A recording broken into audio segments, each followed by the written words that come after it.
They teach you in business school that the most dangerous person in any company isn't the CEO. It's not the board members with their quarterly targets and their golf club handshakes. It's the person who built the system everyone depends on and then gets stupid enough to make them remember it. My name is Maya Reyes, 34 years old, senior software architect at Meridian Capital. Or, I was. Until 72 hours before a $180 million deal when my own manager decided I was expendable. He was wrong, and by the time he realized it, it was already too late. But here's the thing nobody tells you about revenge. It costs you something. Always. The question is whether you're willing to pay it. Let me take you back to the beginning. Not the firing. Earlier. Because the worst betrayals, they don't start with a bang. They start with 1,000 tiny cuts you convince yourself don't matter. The office sat on the 42nd floor, all cold granite and glass walls that made you feel like you were floating above the city, disconnected from anything real. I'd been there 8 years. 8 years. Longer than most of the executives. Longer than the board members who flew in twice a quarter in their tailored suits, pretending they understood what we actually did. I was always the quiet one in meetings, the one scribbling notes while everyone else performed their little power dances. Maya will handle the technical side. Maya built that, she can fix it. Maya knows the system better than anyone. And I did know it. Better than anyone. Better than God himself if he'd taken a software engineering course. The trading engine I'd built, piece by piece, night after night after night, was the only reason Meridian Capital was even on investors' radars. But here's what I didn't understand yet. Being irreplaceable doesn't mean you can't be replaced. It just means they have to lie about it. 3 weeks before everything fell apart, I should have seen it coming. The first sign was so small I almost missed it. Monday morning, 8:45 a.m. Stand-up meeting in Conference Room B, the one with the whiteboard that never fully erased and the coffee that always tasted like disappointment. I was explaining a latency issue we'd found in the clearing pipeline over the weekend. Critical stuff. The kind of bug that could cost clients millions if it hit during market hours. Mid-sentence, "I'll take this from here, Maya." Evan Castellano, my manager. 35, Harvard MBA. That specific kind of handsome that makes people assume competence. He didn't even look at me when he said it. Just stepped in front of the whiteboard and started explaining my architecture. Incorrectly. Not simplified. Not dumbed down for non-technical people. Wrong. He was literally describing a dependency graph that would cause cascade failures in production. I waited for someone to notice. Nobody did. So I spoke up. Carefully. Professionally. Actually, the dependency graph doesn't work that way. The clearing pipeline requires sequential validation because of the... He kept talking, like I hadn't spoken at all. Like I was background noise. Like I was the HVAC system humming in the corner. I looked around the room. 8 engineers, 3 product managers, all of them staring at Evan like he was revealing the secrets of the universe. Not one person met my eyes. And that's when I felt it for the first time. That cold little drop of dread in your stomach when you realize the story is changing. And you're not the hero anymore. You're not even a character. You're being edited out. But I told myself I was being paranoid. Sensitive. That thing women get accused of being when they notice they're being erased in real time. I should have trusted my gut. The second sign came that afternoon. Subject line, Investor Tech Review, Lead Architect Requested. My heart actually lifted when I saw it. Finally. Finally, someone wanted to talk to the person who actually built the thing they were betting $180 million on. Then I scrolled down. Evan had replied. Within 2 minutes. I'll be presenting the tech stack and architecture overview. My arrays will be available for implementation details if needed. Implementation details. 8 years of architecture decisions. Hundreds of all-nighters. Every elegant solution to impossible problems reduced to implementation details. I was CC'd on the email. Not asked, not consulted, just included. Like a courtesy. Like you'd include the janitor on a facilities email. I drafted a reply, deleted it. Drafted another, deleted that too. What was I supposed to say? Actually, I built this and he's taking credit? That's not how you survive in corporate America, especially not as a Latina woman in a white guy industry. You smile. You document. You wait. You let them hang themselves with the rope they don't know you're holding. But the third sign? The third sign was the one that made me realize this wasn't just ego or office politics. This was a plan. Thursday afternoon, I was walking past conference room A, the big one with the view of the financial district, and I heard my name. I should have kept walking. I should have been the bigger person. But I stopped. The door was cracked open maybe 6 inches, just enough. Evan was on a video call. I could see his reflection in the window. Confident, relaxed, gesturing like he was conducting an orchestra. The architecture is entirely my vision. Maya handled implementation, which she's quite good at, but the strategic decisions, the stuff that makes this system special, that's all me. I stood there frozen in the hallway. A junior developer walked past me, gave me a weird look. I couldn't move.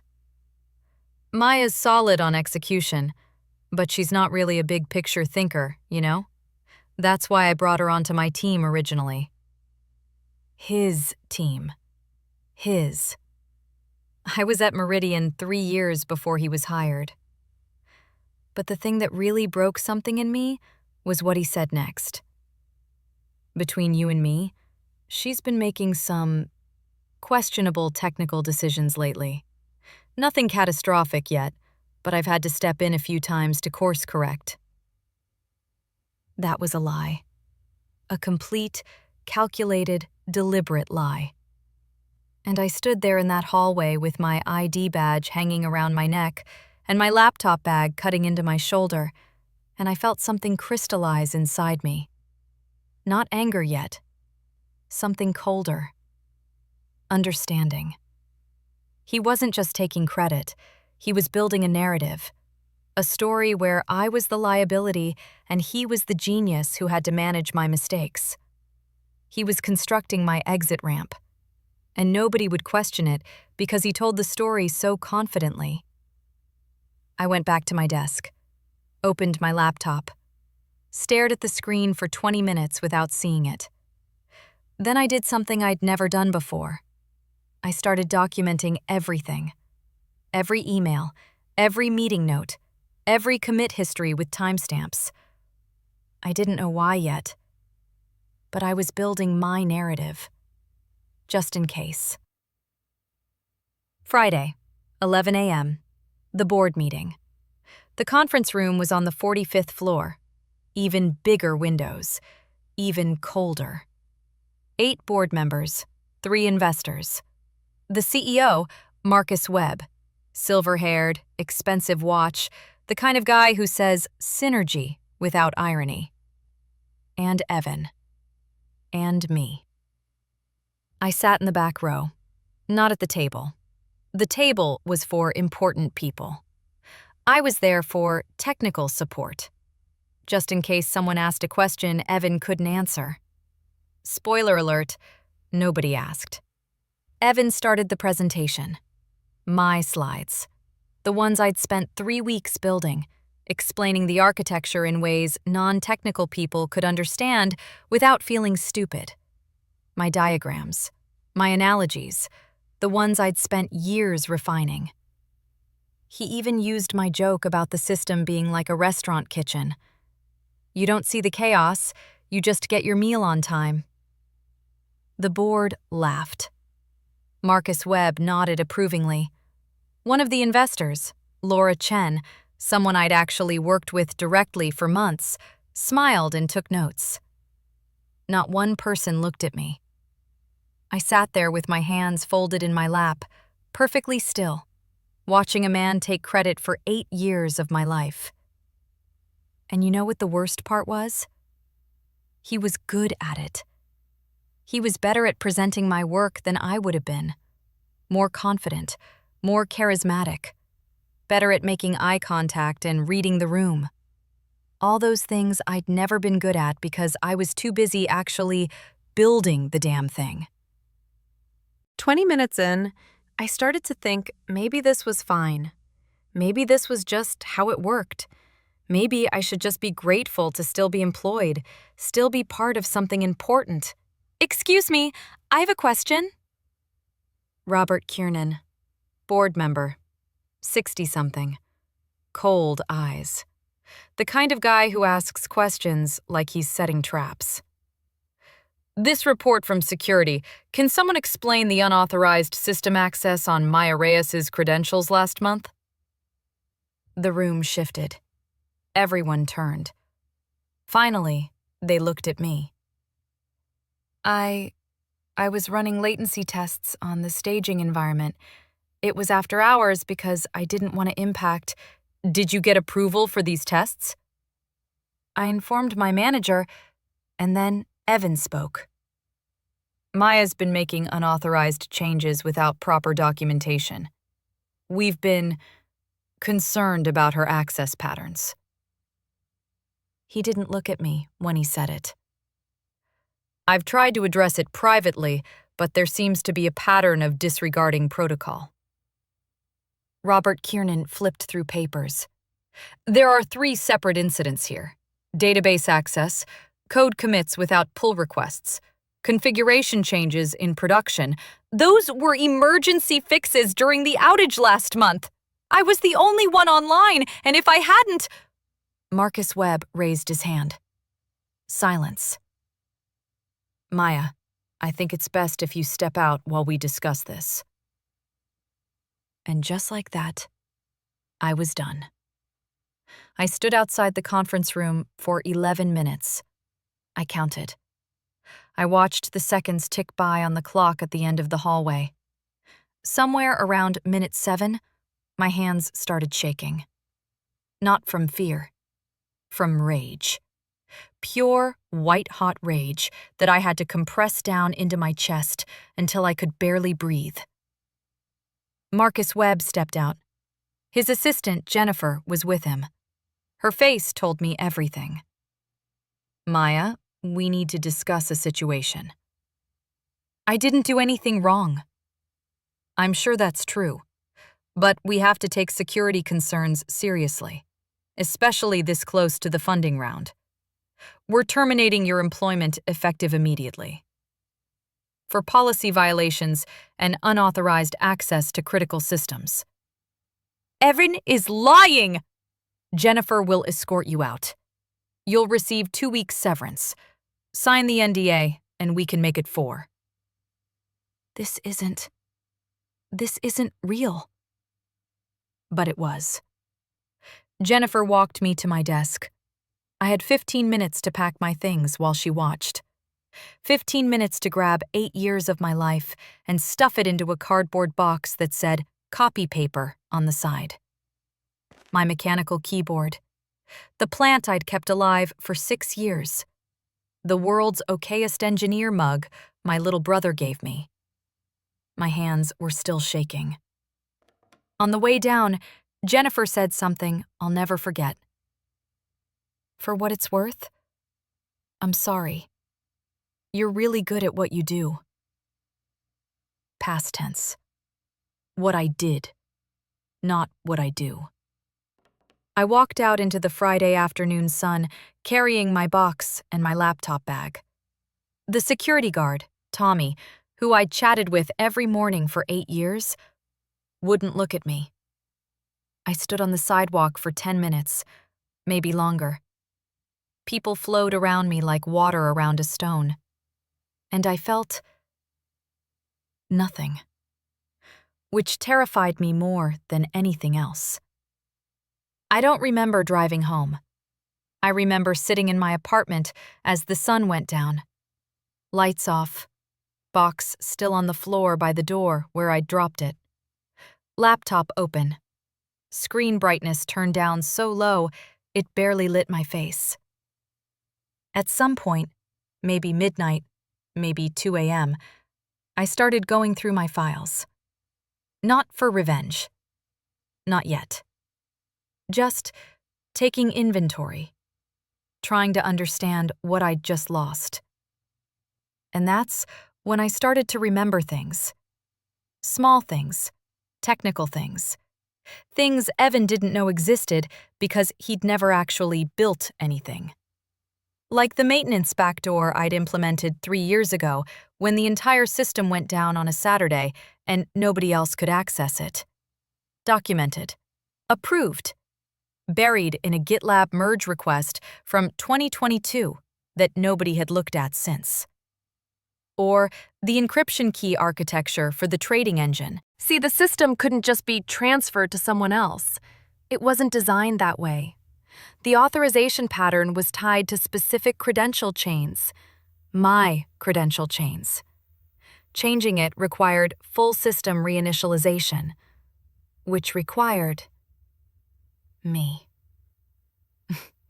Or the private repository I'd maintained. Complete architectural documentation. Every major decision, every design review, all timestamped. All backed up to a server Evan didn't know existed. And the emails. Oh God, the emails. Years of them.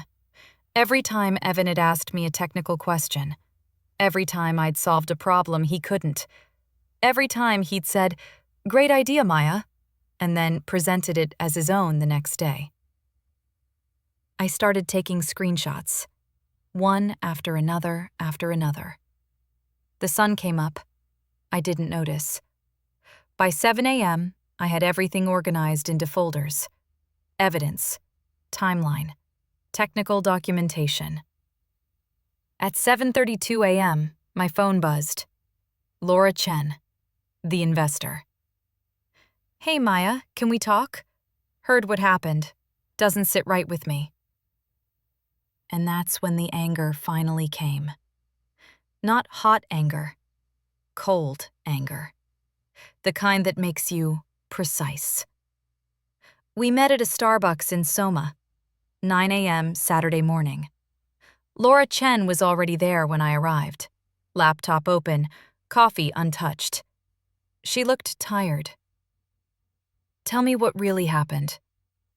How much time do you have?" "As much as you need." So I told her. Everything. The 3 signs, the board meeting, the accusations. She listened without interrupting. When I finished, she was quiet for a long time. Then, "Do you have proof?" "I have timestamps showing I built every component Evan claimed was his vision. I have emails where he asked me basic technical questions that someone with his supposed expertise should already know. I have commit histories, design documents, meeting notes. And I have something else." Her eyebrows went up. "The encryption key architecture. It can't be transferred without me. Not without taking the system offline for 3 weeks minimum. 3 weeks after the funding deadline." Jesus, Maya. I didn't design it as a failsafe. I designed it as good architecture. But if they want to push me out, they're going to have to explain to their investors why their $180 million deal fell through because they fired the person who built the thing they're selling. What do you want? I want them to tell the truth. Monday morning, Laura called Marcus Webb. I wasn't on the line, but she told me later what she said. Marcus, we need to talk about the technical review. I'm not comfortable moving forward without Maya Reyes's direct involvement. Maya's no longer with the company. I'm aware that's the problem. The architecture she built is more complex than Evan indicated. I have specific technical questions he couldn't answer on Friday. I'm sure Evan can. Marcus, I've invested in 12 companies. I know what a competent technical presentation looks like, and I know what someone reading someone else's notes looks like. If Maya Reyes isn't reinstated and given proper credit, my firm is pulling out of the deal. Laura, Let me call you back. Tuesday morning, 8 a.m. Evan got called into an emergency meeting. I know because he texted me. Maya, I think there's been a misunderstanding. Can we talk? I stared at that text for 5 minutes. Then I replied, We can talk in front of the board. He didn't respond. Wednesday, 10 a.m., emergency board meeting. This time, I was at the table. Laura Chen had insisted, said if they wanted her investment, I needed to be present for the technical review. Marcus Webb looked like he'd aged 5 years. Robert Kiernan looked pissed. Evan looked terrified. Laura started the meeting. Let's talk about the system architecture, specifically the authorization and encryption protocols. She pulled up a technical diagram. Evan, can you walk us through the key exchange mechanism? The key exchange uses standard RSA protocols with, what's the bit length? 2048. I'd have to check the documentation. And the credential chain validation? How does it handle rollover? Maya typically handled those implementation details. Those aren't implementation details. That's core architecture. Maya, can you explain it? And I could have been cruel. I could have made him suffer. But instead, I just explained it. Clearly. Precisely. The way I'd explained it 100 times to 100 different people who'd never bothered to remember. When I finished, Laura turned to Marcus. Gentlemen, it's very clear who built this system, and it's very clear who's been taking credit for it. I've done some additional digging. The security violations Maya was accused of? They were legitimate testing procedures that were documented in her reports. Reports Evan signed off on. The unauthorized access? Emergency fixes during an outage where she saved you millions in potential losses. And the questionable technical decisions? Those were decisions Evan specifically approved in email. I have timestamps. Marcus Webb looked at Evan. Is this true? Evan opened his mouth, closed it, opened it again. I panicked. The board wanted a technical lead for the investor pitch, and I thought I could handle it. But the system is more complex than I realized. You lied to the board. I embellished. You fabricated security violations to cover up the fact that you don't understand the system you claimed to design. You're terminated, effective immediately. And just like that, he was gone. They offered me my job back, senior architect, 20% raise, stock options, an apology from Marcus Webb that sounded like it had been written by lawyers. I stared at the offer letter for 2 days. My best friend Simone came over Wednesday night. So, are you taking it? I don't know. You won, Maya. You proved they were wrong. You got the asshole fired. This is what you wanted. Is it? I stood up. walked to the window. I keep thinking about what I had to become to win. You became a fighter. You stood up for yourself. No, I became tactical, strategic, cold. I spent 3 days documenting everything they'd done wrong instead of grieving what I'd lost. I didn't cry, Simone. Not once. Because I was too busy building my case. That's not winning. That's just surviving in a way that makes you someone else. What are you saying? I'm saying I got my revenge. And it feels empty. Evan got fired. I got vindicated. The board apologized. But I still work for people who believed him over me, who watched him take credit for years and said nothing. I still work in a system that rewards confidence over competence, presentations over building, stories over truth. If I go back, I'm still in their game. So, what's your move? Something I should have done years ago. Thursday morning, I sent an email. Subject: Resignation letter.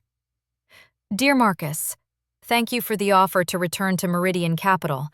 After careful consideration, I must decline. The past 2 weeks have shown me that my contributions were only valued after they were threatened to be taken away.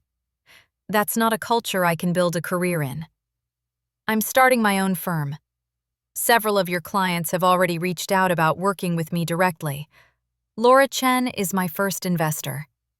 I wish you the best. Sincerely, Maya Reyes. My phone started buzzing within 5 minutes. I turned it off.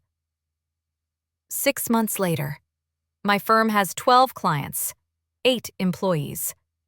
We build trading systems for companies that value transparency over ego. Last week, I got an email from Evan. I almost deleted it without reading, but curiosity won. Maya, I know I don't deserve a response, but I wanted to apologize. Really apologize. I was insecure and ambitious, and I convinced myself that taking credit was the same as earning it. You deserved better. I'm in therapy now, trying to figure out why I thought that was okay. I don't expect forgiveness, but I wanted you to know I'm sorry. Evan. I read it 3 times. Then I closed the laptop and went for a walk. You know what they don't tell you about revenge? It's not the dramatic courtroom confrontation. It's not the satisfying moment where the villain gets what they deserve. It's everything that comes after.